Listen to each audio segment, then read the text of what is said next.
Time travel यानी समय यात्रा ये साइंस की दुनिया की सबसे इंटरेस्टिंग और सबसे विवादास्पद टॉपिक्स में से एक है।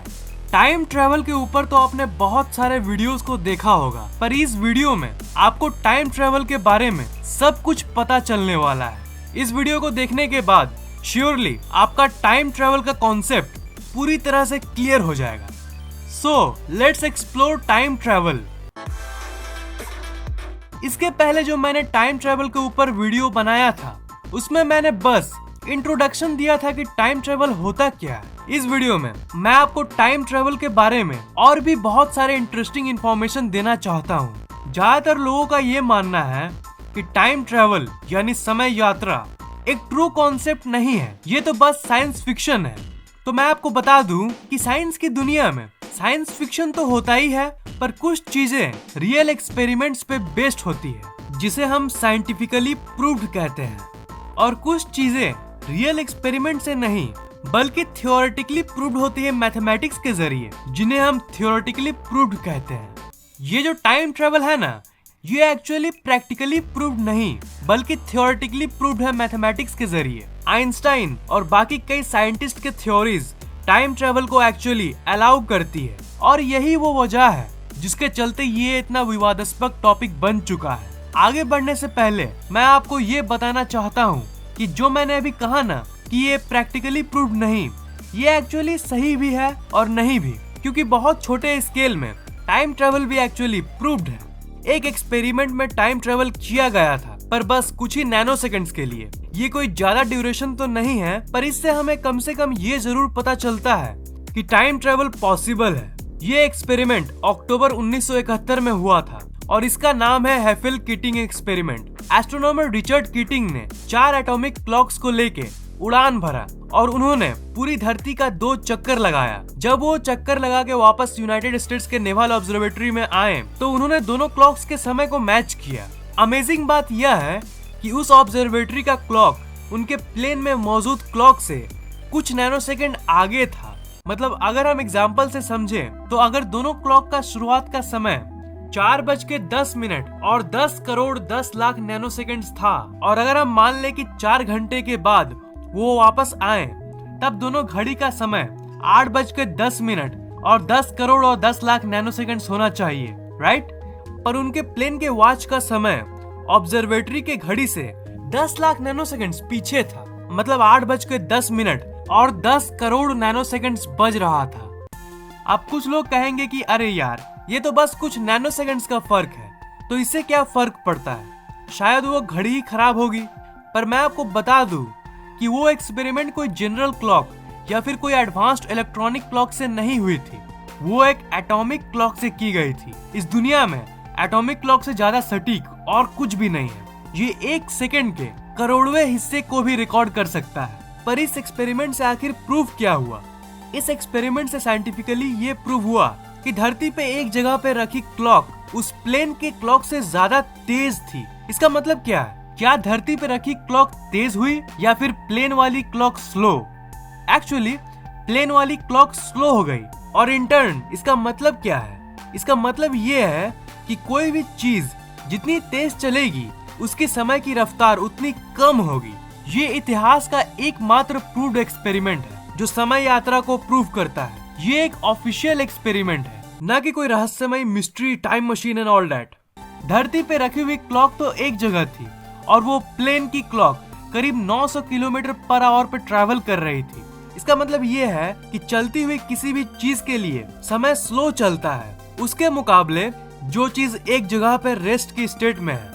तो इसका मतलब यह है कि अगर हम डीपली देखें तो हमें ये पता चलता है कि जब आप किसी बस या कार में ट्रैवल करते हो ना, तब आपका टाइम स्लो हो जाता है उसके मुकाबले जब आप अपने घर में बैठे रहते हो।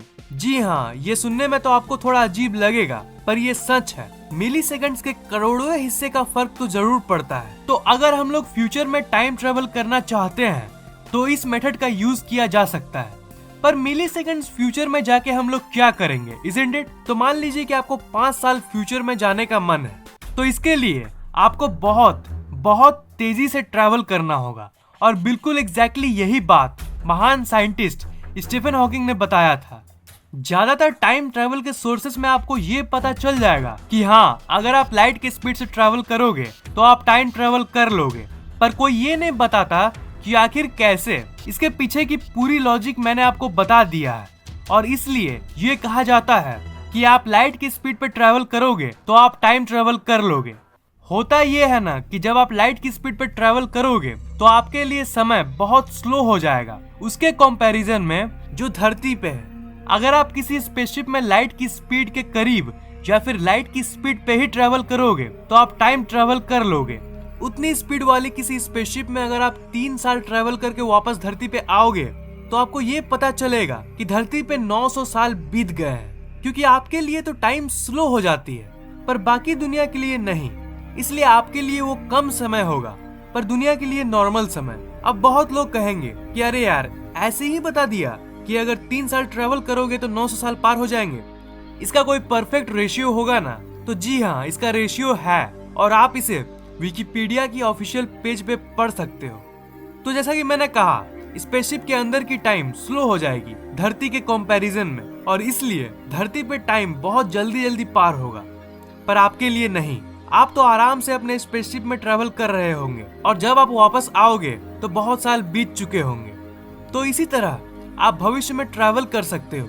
इसकी एक लिमिटेशन ये है कि आप वापस नहीं आ सकोगे। अगर इस मेथड से आप भविष्य में चल गए तब आपको हमेशा वहीं रहना होगा। तो यही है भविष्य में जाने की साइंस। पर ये मेथड प्रैक्टिकल क्यों नहीं है, थियोरेटिकल क्यों है?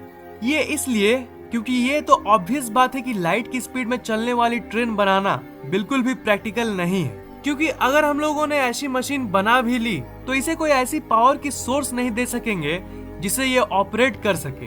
तो इसलिए हम ये कह सकते हैं कि time travel to future impossible तो नहीं पर प्रैक्टिकल भी नहीं है। चलो, हमने तो time travel into the future की बात कर ली, अब थोड़ा सा time travel into the past यानी अतीत में जाने की बात कर लेते हैं। देखो, अतीत में आप किसी लाइट की स्पीड जैसी कोई तरीके से नहीं जा सकते। पास्ट में जाना ये तो फ्यूचर में जाने से भी ज्यादा विवादास्पद है। एक पैराडॉक्स यानी एक विरोधाभास के चलते, जिसका नाम है द ग्रैंडफादर पैराडॉक्स। ये एक बहुत ही फेमस पैराडॉक्स है। ये पैराडॉक्स ये कहती है कि मान लीजिए कि आप किसी भी तरह समय यात्रा करके पास्ट में चले गए और आपने अपने दादाजी को मार दिया, तो आप इस समय कैसे रहोगे? मेरा मतलब, जब आपने अपने दादाजी को मार दिया है तब तो आपके दादाजी ही नहीं रहे, तो आपका जन्म कैसे हुआ? आप तो पैदा ही नहीं हुए, तो उन्हें मारा किसने? ये तो बिल्कुल ही नॉनसेंस बात हो गई। ये एक सुपर कंफ्यूजिंग प्रॉब्लम है जिसका कोई उत्तर नहीं है।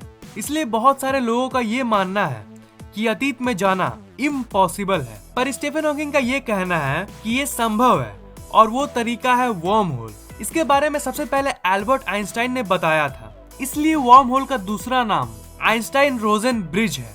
अब वर्म होल क्या है? सुनो, वर्म होल को आप एक टनल कह सकते हो जो ब्रह्मांड के 2 जगहों और 2 समय को जोड़ता है। पर जानते हो, ये कुछ ज्यादा ही नॉन थियोरेटिकल चीज है।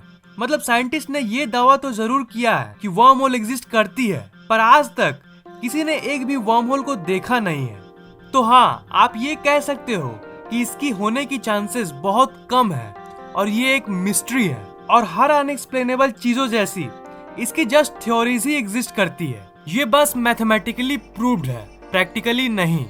टाइम ट्रेवल का सबसे इंटरेस्टिंग तरीका है travelling through a time machine, पर टाइम मशीन एक्चुअली कुछ ज्यादा ही साइंस फिक्शन टाइप हो जाएगा। इसे चलाने के लिए हमें एक स्पेशल टाइप ऑफ एनर्जी चाहिए जिसका नाम है नेगेटिव एनर्जी, और नेगेटिव एनर्जी भी एक थ्योरेटिकल कॉन्सेप्ट है जो हर टिपिकल मिस्टीरियस चीजों की तरह सिर्फ मैथमेटिकली प्रूव्ड है, और टाइम मशीन बनाने का कोई स्पेशल फॉर्मूला भी नहीं है किसी के पास।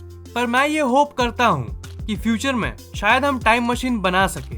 तो कंक्लूजन ये निकलती है कि time travel to the future ये प्रैक्टिकली पॉसिबल तो जरूर है। ये अलग बात है कि हम लोग उतनी स्पीड से चलने वाली ट्रेन को नहीं बना सकते, पर time travel to the past ये बस मैथमेटिकली पॉसिबल है पर प्रैक्टिकली नहीं। तो ये था टाइम ट्रेवल का एक्सप्लेनेशन। मैं आपसे ये पूछना चाहता हूँ कि मान लीजिए कि एक ऐसी ही मशीन बन गई, तो क्या आप पास्ट में जाके किसी गलती को सही करना चाहोगे या फिर भविष्य में जाना चाहोगे? नीचे कमेंट करना मत भूलना। इस वीडियो को लाइक, कमेंट और शेयर कीजिए ताकि ये नॉलेज दूसरों तक पहुंच सके, और इस चैनल को सब्सक्राइब करना मत भूलिएगा क्योंकि मैं ऐसे इंटरेस्टिंग वीडियोस हर 2 दिन के बाद अपलोड करता रहता हूँ। सब्सक्राइब करने के बाद आप सब्सक्राइब बटन के बगल वाले घंटे को जरूर दबाइएगा ताकि मेरे वीडियोस आप तक सबसे पहले पहुँचे। आप फैक्टेक के ऑफिशियल फेसबुक पेज को लाइक, ट्विटर और गूगल प्लस को फॉलो जरूर कीजिए ताकि हम लोग आपस में हमेशा कनेक्टेड रहे। लिंक्स मैंने डिस्क्रिप्शन में दे दिया है।